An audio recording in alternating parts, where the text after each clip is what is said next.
السلام علیکم ورحمۃ اللہ وبرکاتہ۔ سب سے پہلی دعا، رب اشرح لی صدری ویسر لی امری واحلل عقدۃ من لسانی یفقہوا قولی، رب زدنی علما۔ یسألہ من فی السماوات والارض کل یوم هو فی شأن۔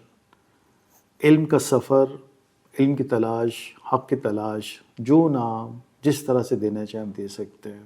مقصد کیا ہے؟ مقصد یہ کہ رمضان کا مہینہ بابرکت مہینہ ہے، اس میں کوشش کرتے ہیں کہ ہم اپنے اللہ کی قربت حاصل کریں، اللہ سے قرب حاصل کریں۔ میں ریکویسٹ کرتا ہوں کہ پلیز آپ بور ہو رہے ہیں، آپ کا دل نہ ہو رہا ہو، پھر بھی کوشش کر کے سننے کی کوشش کریں۔ اور ایز یوزول ریکویسٹ دوسری کہ جب آپ اس کلاس میں یا اس سیشن میں ہم لوگ ساتھ ہوتے ہیں تو کوشش کیجئے کہ آپ کے پاس قرآن ہو، اور اگر قرآن کی کوئی آیت کا ہم تذکرہ کرتے ہیں، ہم بات کرتے ہیں، تو پلیز اس کو کھول کے اپنے سامنے رکھیں۔ اللہ کے کلام میں بہت طاقت ہے، بہت طاقت ہے۔ ہم نے شروع کیا تھا سورہ الاعراف کی آیت نمبر 52 سے غالباً، جس میں اللہ سبحانہ تعالیٰ نے فرمایا کہ ہم نے اس قرآن کی بنیاد علم کی بنا پہ کی ہوئی ہے، یعنی اس میں ایسی چیزیں ہیں جو مجھے اور آپ کو سکھاتی ہیں۔ علم، نالج، سائنس، ان سب میں سے جو نام بھی آپ کو پسند آتا ہے اس کو لے لیجئے۔ آپ جو نہیں جانتے، میں جو نہیں جانتا، اس کتاب کے ذریعے میں اور آپ جان سکتے ہیں۔ اور اسی کی تلاش میں جب ہم نکلے تو پتہ چلا کہ اللہ سبحانہ تعالیٰ نے آدم کی تخلیق کی تو اس کو تمام اسماؤں کا علم دے دیا، علم، نالج دے دی ہے۔ اب آدم زمانے کے حساب سے، ارتقاء کے حساب سے اس کو ایکسپلور کرتا رہتا ہے، اس کا مظہر اس پہ ہوتا رہتا ہے۔ آج اس سفر میں، علم کے سفر میں، ہم ایک سوال کرتے ہیں، پھر اس کا جواب لیتے ہیں۔ سوال یہ کرتے ہیں کہ اللہ سے محبت کے لیے مجھے اور آپ کو کیا کرنا چاہیے، یا کسی بھی مسلمان کو، ایمان والے کو اگر اللہ کی قربت چاہیے، اللہ سے محبت چاہیے تو اسے کیا کرنا چاہیے۔ آپ بھی بے شمار جواب دیں گے، میرے ذہن میں بھی بہت سے آئیں گے، مختلف باتیں، لیکن اللہ سبحانہ تعالیٰ نے اس قرآن کی بنیاد علم کی اس پہ رکھی ہے، تو کیا اس قرآن میں میرے آپ کے سوال کے جواب ہے کہ نہیں ہے؟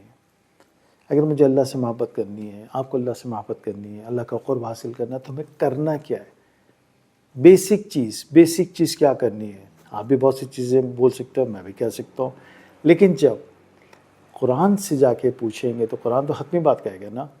تو چلیں اس علم کی بنیاد پہ، جس پہ یہ آیت ہے، ہم اللہ سے سوال کرتے ہیں کہ اللہ مجھے آپ سے محبت ہے، مجھے آپ سے محبت کرنی ہے، یا مجھے آپ کی محبت میں ڈوبنا ہے، تو میں کیا کروں؟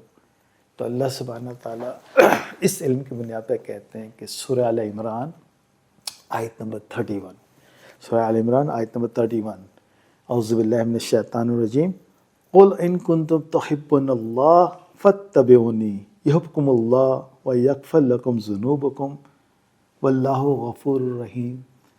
کتنے لفظ آئے، کتنے آئے؟ اللہ سبحانہ تعالیٰ نے اپنی محبت کا راز کھول دیا۔ ترجمہ کیا ہے؟ کہہ دیجئے، قل، کہہ دیجئے۔ کون کہہ رہا ہے؟ نبی صلی اللہ علیہ وسلم سے کہا جا رہا ہے کہ آپ کہیے ان کو بتائیے۔ کیا بتائیے؟ کہ اگر تم اللہ سے محبت کرنے چاہتے ہو تو میری پیروی کرو۔ فاتبعونی، کس کی پیروی؟ جس پہ قرآن نازل ہوا۔ قرآن علم ہے، نالج ہے، سائنس ہے، نبی صلی اللہ علیہ وسلم پہ نازل ہو۔ وہ قرآن کہتا ہے کہ اگر تم اللہ سے محبت کرنا چاہتے ہو، اللہ کی قربت چاہتے ہو، فاتبعونی، تو میرے رسول کی اتباع کرو۔ میرا رسول وہ جس پہ قرآن نازل ہوا، تو اس سے کیا ہوگا؟ یحببکم اللہ، اللہ تم سے محبت کرے گا۔ فارمولا مل گیا ایک آیت میں، 3 کی 31 میں ایک فارمولا۔ اللہ سے محبت چاہتے ہو تو اللہ نے کہا قل، کہہ دیجئے ان سے کہ آپ کی اتباع کر لیں، اللہ ان سے محبت کرے گا۔ اچھا، اللہ اگر آپ سے مجھ سے محبت کرے گا تو سب سے پہلا انعام کیا دیتا اللہ؟ سب سے پہلا فضل کیا کرتا ہے؟ سب سے بڑا کرم کیا کرتا ہے؟ آپ کو پتہ ہے؟ پتہ ہے نا؟ تو بتائیے کیا؟ یغفر لکم ذنوبکم، اللہ تمہارے گناہ معاف کر دے گا، تمہارے گناہوں کو ڈھانپ دے گا۔ اس سے بڑی چیز آپ کو چاہیے؟ اس رمضان میں جب آپ اور میں نے سفر شروع کیا اللہ کی طرف جانے کا، علم کے ذریعے اللہ کو پہچاننے کی کوشش کی، وہ علم کہاں سے لے رہے ہیں؟ ہم قرآن سے لے رہے ہیں۔ قرآن جو رمضان کے مہینے میں نازل ہوا۔ تو اللہ سبحانہ تعالیٰ کہہ رہے ہیں کہ تم مجھ سے محبت کرنا چاہتے ہو فاتبعونی، تو اس رسول کی اتباع کرو، میں تم سے محبت کروں گا۔ اس محبت کے نتیجے میں تمہارے گناہوں کو، تمہاری غفلتوں کو، تمہاری کوتاہیوں کو سب کو معاف کر دوں گا۔ وجہ کہ اللہ آپ کیوں معاف کرتا ہے؟ تو اللہ کہتا ہے واللہ غفور رحیم، تمہارا رب جو ہے وہ غفور اور رحیم ہے۔ غفور غفرت سے بھی، غفور چھپانے کو بھی کہتے ہیں۔ آپ کی میری کوتاہیاں، آپ کی میرے جو گناہ، جو کچھ بھی ہے، اللہ تعالیٰ اس پہ اپنی رحمت کی چادر ڈال دیتے ہیں۔ اور رحیم، مسلسل رحم کرنے والا، اس طرح کا رحم جو میری آپ کی سوچ و سمجھ سے بھی باہر ہے۔ تو آج رمضان کی بدولت، اس قرآن کی بدولت، میں نے اور آپ نے مختصر ترین چھوٹی سی آیت میں پورا راز پا لیا اللہ سے محبت کرنے کا، کہ اگر اللہ سے محبت کرنی ہے تو جو نبی صلی اللہ علیہ وسلم ہے ان کی اتباع کرنی ہے، ان کو فالو کرنا ہے، تو اللہ مجھ سے آپ سے محبت کرے گا۔ اب نبی صلی اللہ علیہ وسلم میں ایسی کیا چیز ہے کہ ہم اسے مطلب اللہ تعالیٰ اتنا زیادہ اپریشیٹ کر رہے ہیں؟ تو 33 کی 21 سورہ الاحزاب کی آیت نمبر 21 میں اسوہ حسنہ کی بات ہے، لکم کان اسوہ رسول فی حسن، یعنی رسول کی ذات میں تمہارے اسوہ حسنہ موجود ہے۔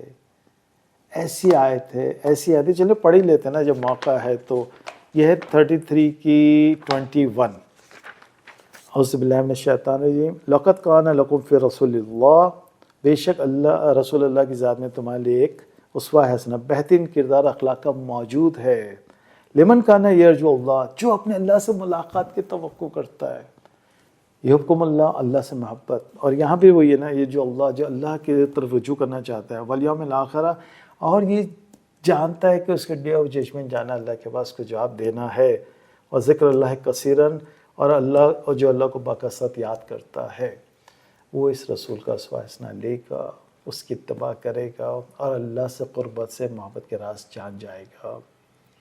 امید ہے کہ انشاءاللہ تعالیٰ میں اور آپ قرآن کو کھول کے اسی طرح ایک ایک آیت، دو آیت کو سمجھ کے پڑھیں گے، اور اس رمضان میں وہ حاصل کریں گے جو شاید پہلی رمضانوں میں ہم نے حاصل نہیں کیا۔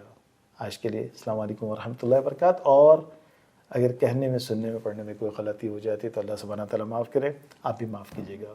اللہ حافظ۔